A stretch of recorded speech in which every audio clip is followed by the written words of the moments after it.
నలుగురు మంత్రులు నిన్న ఇక్కడ రావడం, ఇక్కడ సమావేశంలో కూడా వారు కొన్ని మాట్లాడడం, ఒకసారి ప్రజలకు కాంగ్రెస్ పార్టీ ఇచ్చిన హామీలు నిలబెట్టుకోవడం లేక చేయనివన్నీ కూడా చేస్తున్నామని చెప్పి ఒక తప్పుడు సమాచారం ప్రజలకు చెప్తున్నారు. కాబట్టి నిన్న ఒకే ఒక్క మాటతోని ఇవాళ ఈ ప్రెస్ మీట్ పెట్టడం జరుగుతున్నది. గౌరవ శాసనసభ్యులు హుస్నాబాద్ మంత్రి గారు పొన్నం ప్రభాకర్ గారు వారికి ఒక మాట ఎప్పటికి వస్తుంటుంది.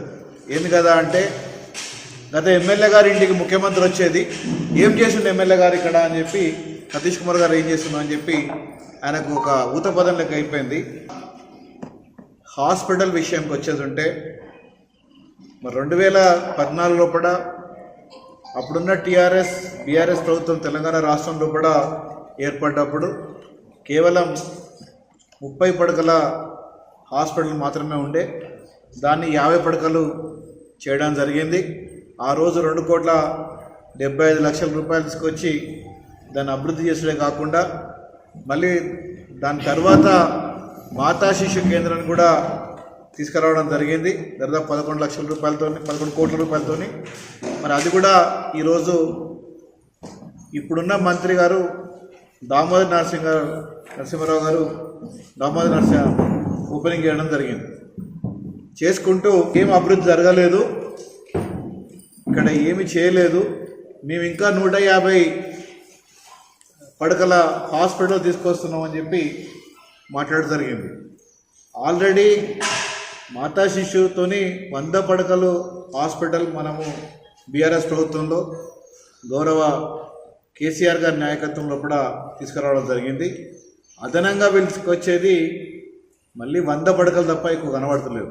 కానీ నిన్న మీరు మాట్లాడిండ్రు, ఎమ్మెల్యే గారు మన మాజీ ఎమ్మెల్యే గారు ఏం చేయలేదు, ముఖ్యమంత్రి వాళ్ళ ఇంటికి వస్తారు ఏం చేయలేదు అని చెప్పి, మరి ఇవాళ మేము స్థాపించిన పాలిటెక్నిక్ కాలేజీ లోపలనే మీరు ఆ ఇంజనీరింగ్ కాలేజ్ కూడా స్టార్ట్ చేసిన సంగతి గుర్తుపెట్టుకోవాలని చెప్పి తెలియదు.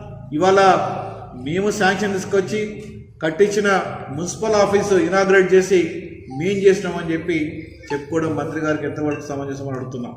అదే కాకుండా మరి ఏసీపీ ఆఫీస్ కూడా మరి మా హయాంలో పడిన శాంక్షన్ అయి కట్టడం జరిగింది. మరి అది కూడా ఇనాగ్రేట్ చేసి మేము చేసినాము అని చెప్పుకోవడం ఎంతవరకు సమంజసం అని చెప్పి నేను అడుగుతున్నాం. ఇవాళ వరకు ఇంటిగ్రేటెడ్ ఆఫీస్ మనం ఇక్కడ ఆల్రెడీ ఇనాగ్రేట్ చేసినాం. ఫస్ట్ ఫ్లోర్ మొత్తం కూడా కట్టడం జరిగింది. సెకండ్ ఫ్లోర్లో కూడా ఇప్పటివరకు ఒక ఇటుక పిల్ల కూడా పెట్టలేదు. మరి మంత్రి గారు వచ్చి దాదాపు 18 నెలలు అవుతున్నది. మరి ఎందుకు దాన్ని డెవలప్ చేస్తున్నారని చెప్పి కూడా ఇవాళ నిన్న సూటిగా ప్రశ్నిస్తున్నాం. అదే కాకుండా కేసీఆర్ గారి విజన్తో ప్రతి నియోజకవర్గంలో కూడా ఒక ఎమ్మెల్యే క్వార్టర్స్ ఉండాలని చెప్పి ఆ రోజు క్వార్టర్స్ కట్టించినాం. మరి ఈరోజు మీరు ఆ క్వార్టర్లో ఉండలేరా మంత్రి గారు? హుస్నాబాద్కి వచ్చినప్పుడు మీ సొంత ఇల్లు ఇక్కడ ఉన్నదా? లేదు కదా. మీరు కూడా అదే క్వార్టర్లు ఉంటున్నారు కదా. మరి గత ఎమ్మెల్యే గారు ఏం చేయలేదు, మంత్రి గారు ఏం చేయలేదు, సీఎం గారు ఏం చేయలేదు అని చెప్పి మీరు మాట్లాడుతారు. మీరు ఉన్న క్వార్టర్ కూడా ఆ రోజు సీఎం ఇచ్చిన క్వార్టరే కదా.